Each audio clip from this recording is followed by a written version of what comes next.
5. Qual a natureza do tempo? Há alguns anos atrás, pesquisadores interessados na percepção subjetiva do tempo conseguiram fazer com que voluntários fossem amarrados a uma plataforma, içados a uma altura de 30 metros e jogados numa rede, num parque de diversões em Dallas, Texas. Antes que chegasse a sua vez, os participantes observavam alguém ser atirado. Depois dessa visão prévia, eles tinham de fechar os olhos e imaginar a queda dessa pessoa. Foram instruídos a apertar um botão no momento em que a imaginassem sendo lançada, depois outra vez quando a imaginassem aterrissar. Em seguida, eles eram jogados, um de cada vez. Os participantes tiveram então de imaginar a própria queda e, como antes, apertar um botão no início e no fim. O registro mental da experiência própria de cada um demorou bem mais do que quando eles imaginavam a experiência dos outros e do que o tempo real de sua própria experiência. Os pesquisadores já esperavam por isso, pois pessoas que passavam por acontecimentos perigosos súbitos, como ataques violentos ou acidentes de automóvel, em geral relatavam a impressão de que eles haviam ocorrido em câmera lenta. Mas nossa lembrança de um evento depende de dois sistemas neurais, o que coordena nossa percepção do evento e o que coordena o registro e a lembrança na memória. Então, pode-se perguntar, será que realmente percebemos os momentos de perigo em câmera lenta, ou apenas nos lembramos deles dessa forma? Temos uma só sensação de tempo que se distorce, ou o relógio da nossa percepção do evento anda no ritmo normal, enquanto o relógio da memória anda mais devagar? Para estudar a questão, os sujeitos receberam relógios que piscavam números aleatoriamente, e eles tinham de ler os dígitos durante a queda.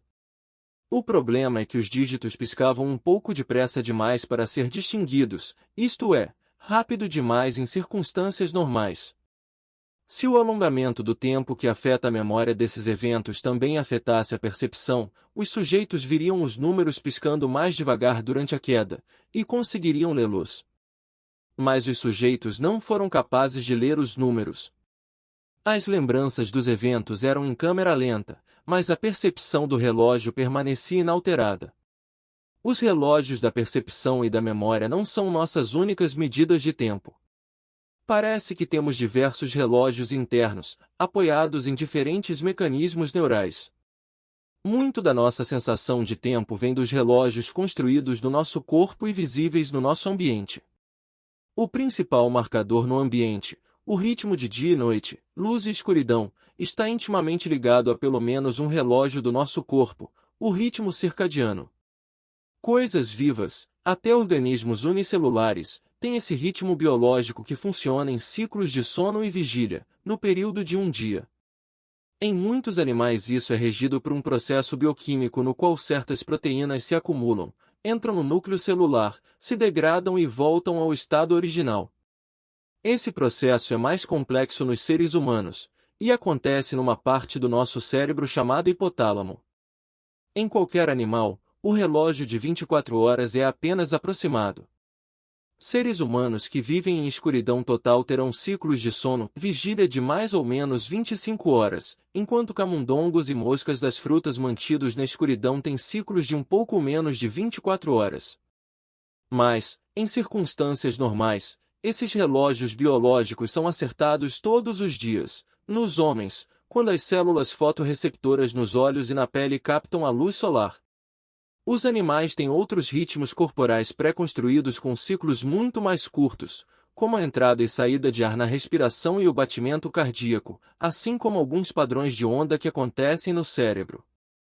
É por meio desses relógios internos que sentimos a passagem do tempo. A multiplicidade dos relógios biológicos leva a algumas ilusões interessantes. Por exemplo, em um experimento, os sujeitos foram enganados para pensar que um raio de luz vinha antes de eles apertarem um botão, quando na verdade vinha depois. Biólogos e neurocientistas estão interessados nos aspectos subjetivos da nossa sensação de tempo, bem como nos mecanismos físicos, químicos e biológicos que os produzem, e esses são temas realmente fascinantes. Contudo, embora nosso relógio da memória possa desacelerar quando somos jogados de uma plataforma, no resto do universo, as coisas continuam iguais. Por isso, os físicos, ao contrário de biólogos ou neurocientistas, ou santos e sábios, veem os mistérios do tempo de uma perspectiva menos pessoal. O ponto de partida dos físicos é examinar o que o tempo significa para nós. A linguagem humana é ótima para captar sentimentos, mas não devemos deixar a linguagem definir nosso conceito de realidade. Se você ainda não pensou muito a respeito, o tempo é difícil de se definir. Trata-se de um conceito abstrato, derivado e destilado da nossa experiência. Usamos o tempo para descrever o movimento de projéteis e planetas, mas ele não é um objeto material. Pode-se pensar no tempo como se pensa no espaço, uma coordenada que nos possibilita classificar os eventos. A abertura do heliporto no alto do World Trade Center aconteceu nas coordenadas de 40 graus 43 de latitude norte, 74 graus 1 de longitude oeste, a 412 metros acima do nível do solo, no ano de 1972. A partir dessa perspectiva, podemos considerar o universo um espaço quadridimensional semelhante ao espaço tridimensional que vemos ao nosso redor. Mas o tempo não só rótula os momentos em que os eventos ocorrem, ordenando-os, ele marca também sua duração. Um dos primeiros relógios utilizados na física, ao menos de acordo com a lenda, foi uma pulsação de Galileu, que usou esse ritmo para medir o balanço de um lustre na Catedral de Pisa. Hoje empregamos relógios mais confiáveis, como a oscilação natural dos átomos.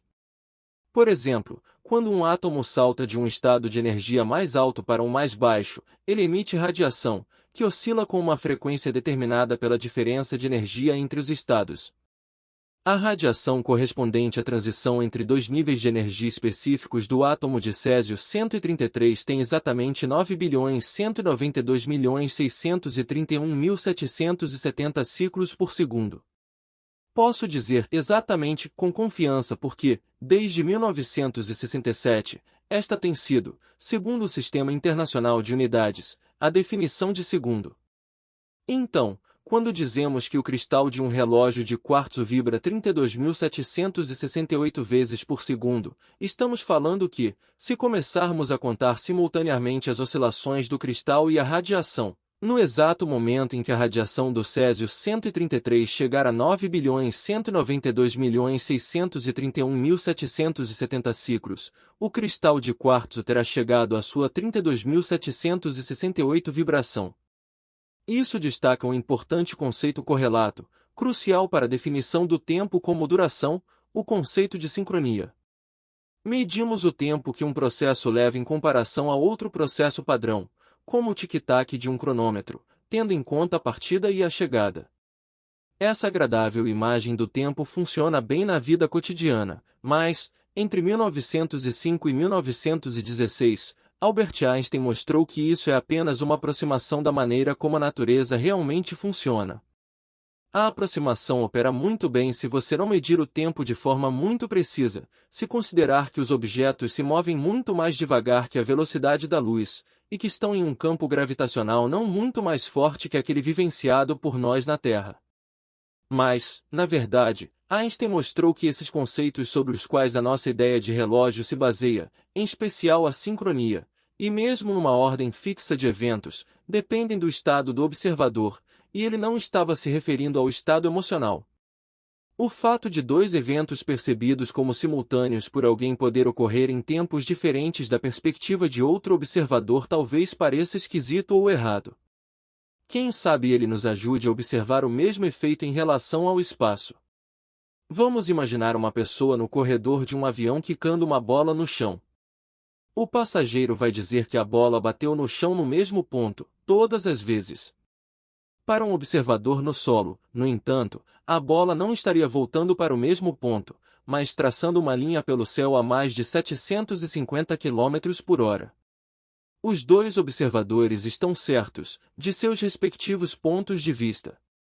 De forma análoga, diferentes observadores podem discordar sobre eventos que acontecem ao mesmo tempo, e, se os observadores estiverem se movendo a certa velocidade um em relação ao outro, essa disparidade pode ser incrível.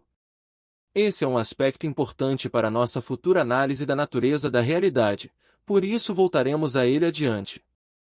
A impossibilidade de observadores em movimento concordarem quanto à simultaneidade significa que os relógios podem discordar, e que diferentes observadores podem divergir quanto à duração dos eventos. Os árbitros que trabalharam no livro Guinness World Records 2010 viram o mais rápido comedor de cachorro-quente do mundo devorar 66 sanduíches em 12 minutos. Mas algum observador que passasse voando em alta velocidade teria achado que o banquete durou muito mais.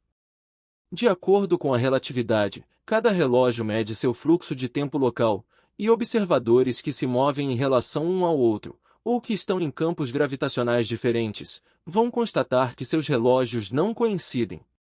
É possível pensar num relógio como uma espécie de odômetro do tempo. Um odômetro mede a distância percorrida no trajeto entre um evento e outro, enquanto um relógio mede a duração de tempo transcorrido entre os dois.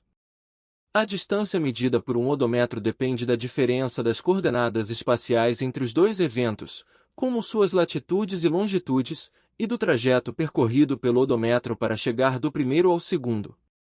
De acordo com a relatividade, o tempo entre dois eventos medido por um relógio depende também do trajeto do relógio entre os eventos.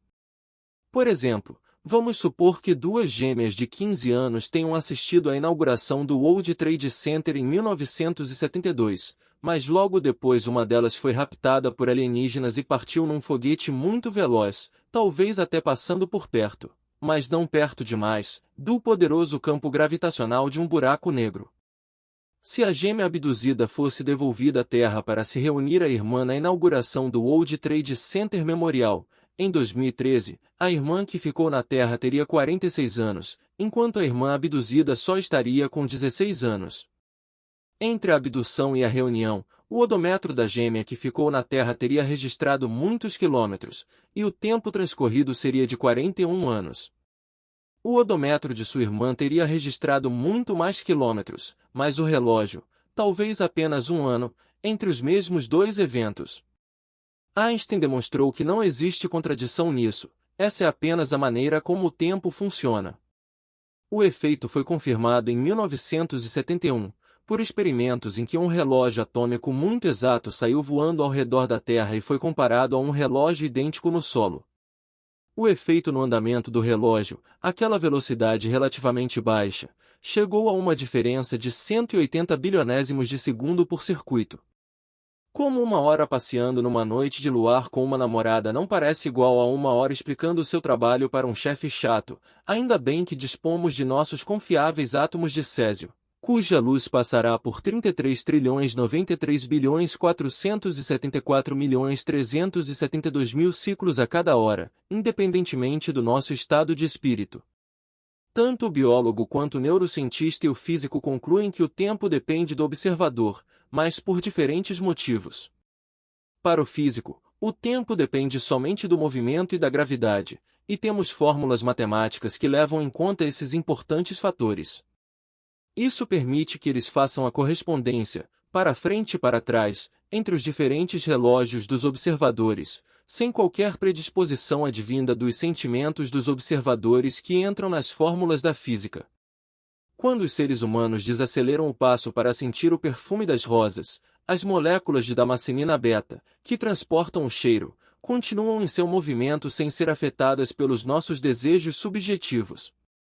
Mas quando a Terra exerce sua força gravitacional, isso afeta, sim, os relógios dos sistemas de GPS que indicam como você deve chegar à floricultura mais próxima.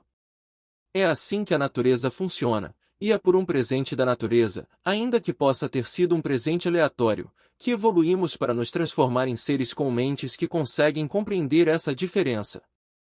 O de época a eternidade é apaixonada pelas produções do tempo.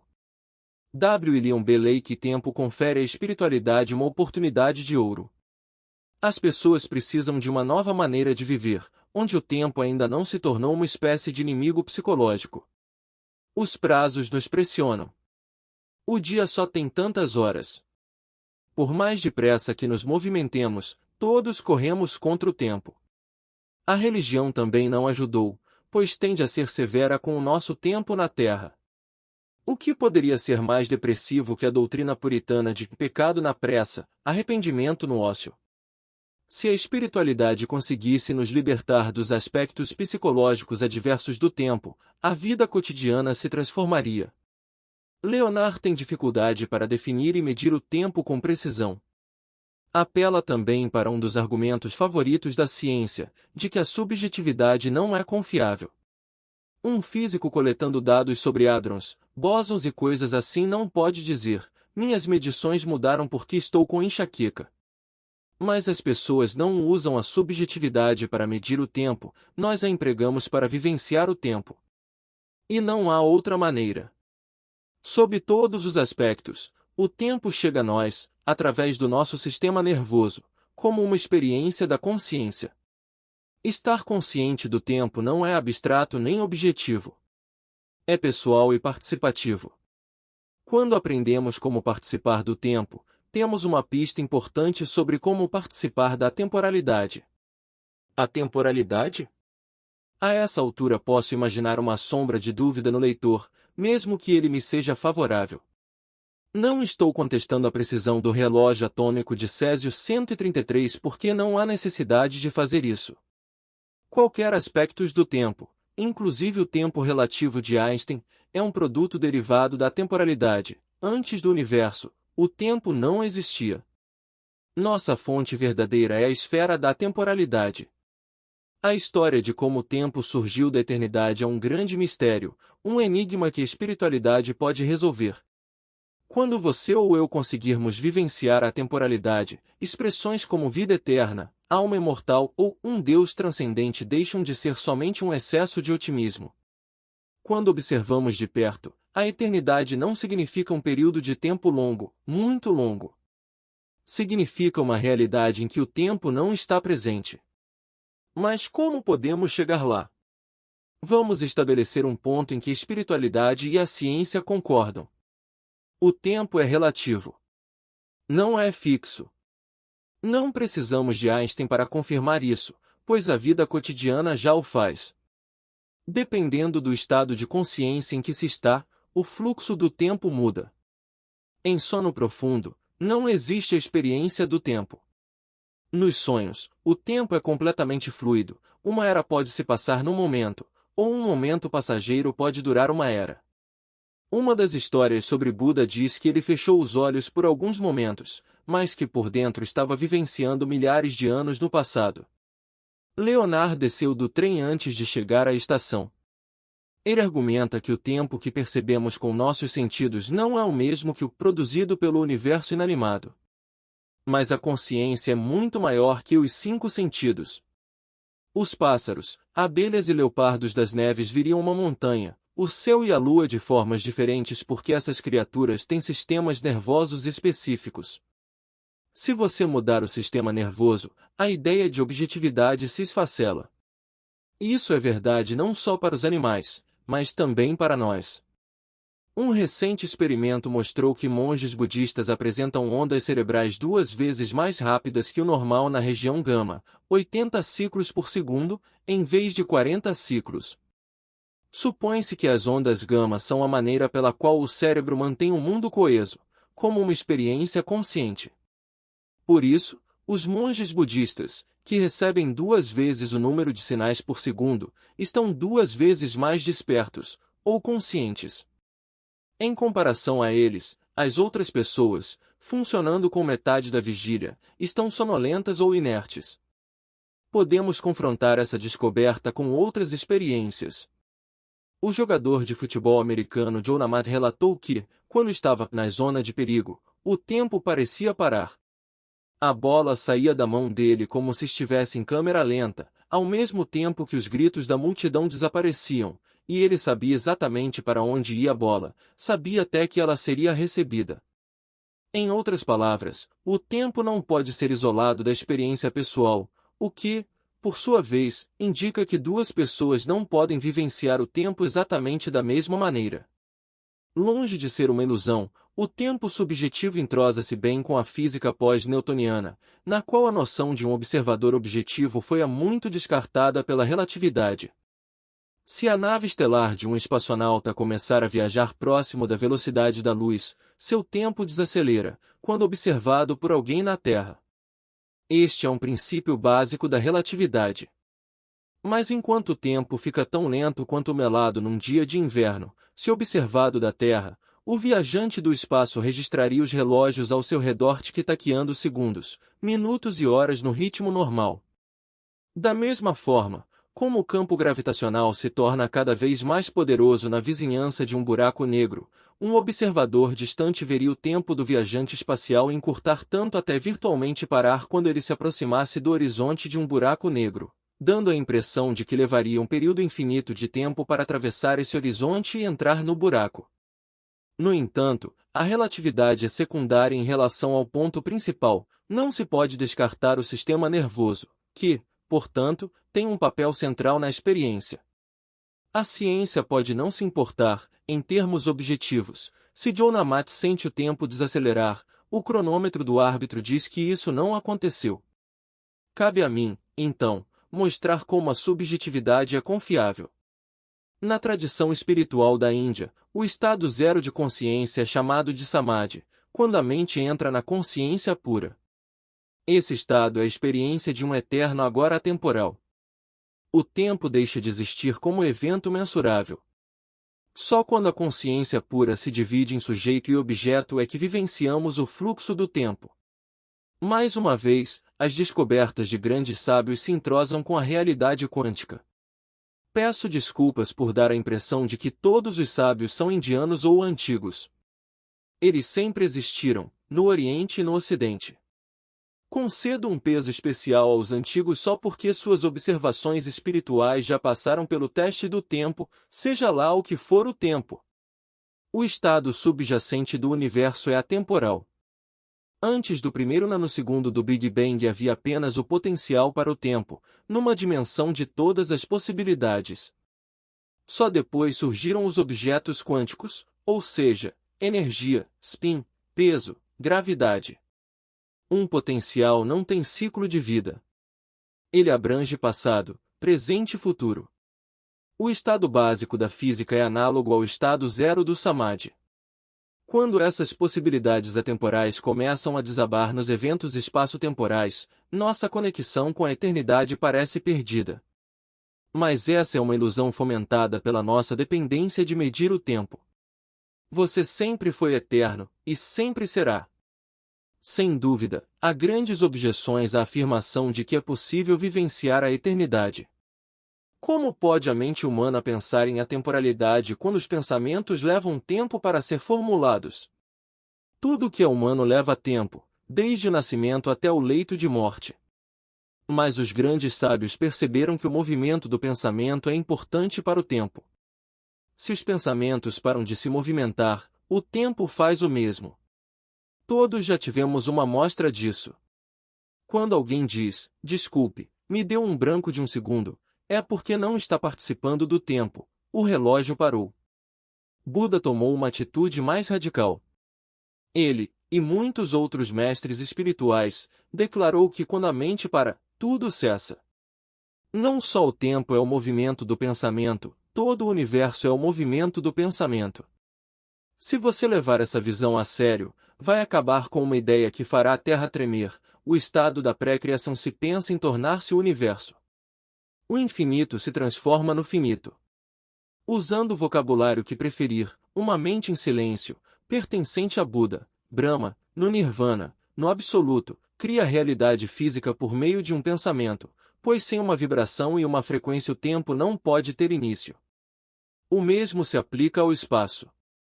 Sem alguma espécie de vibração, não existe Big Bang, não há um universo em expansão. As vibrações emergem de uma fonte silenciosa e imóvel. Então, quando o tempo entra na criação, ele é adaptado aos sistemas nervosos que o empregam, inclusive o nosso. As lesmas, por exemplo, têm um sistema neural que vivencia o tempo em grandes intervalos de até 5 segundos, como se vissem o mundo numa série de fotos tiradas nesse espaço de tempo. Se você se abaixar e tirar depressa uma folha de alface do caminho da lesma, a faminta criatura vai achar que a folha desapareceu no ar. Uma lesma não pode acelerar o tempo, mas nós seres humanos temos uma aptidão especial, podemos vivenciar o tempo em diferentes velocidades. Há muitas versões do tempo disponíveis para nós, não apenas o movimento regular para adiante medido no relógio. Nós vemos o passado se repetir, observamos o ciclo da vida, podemos transportar nossa imaginação para frente ou para trás, sentimos o tempo se arrastar, acelerar ou até parar. Os médicos se preocupam com a doença do tempo, um termo genético para disfunções resultantes da velocidade da vida moderna. O excesso de pressa leva ao estresse, que por sua vez leva a níveis mais altos de hormônios de estresse ligados a muitas disfunções causadas pelo estilo de vida, como ataques cardíacos e hipertensão. O tempo literalmente acaba logo para certa percentagem de viúvos recentes, ou tipos cronicamente solitários, para os quais o tempo é tão pesado que há risco de morte prematura.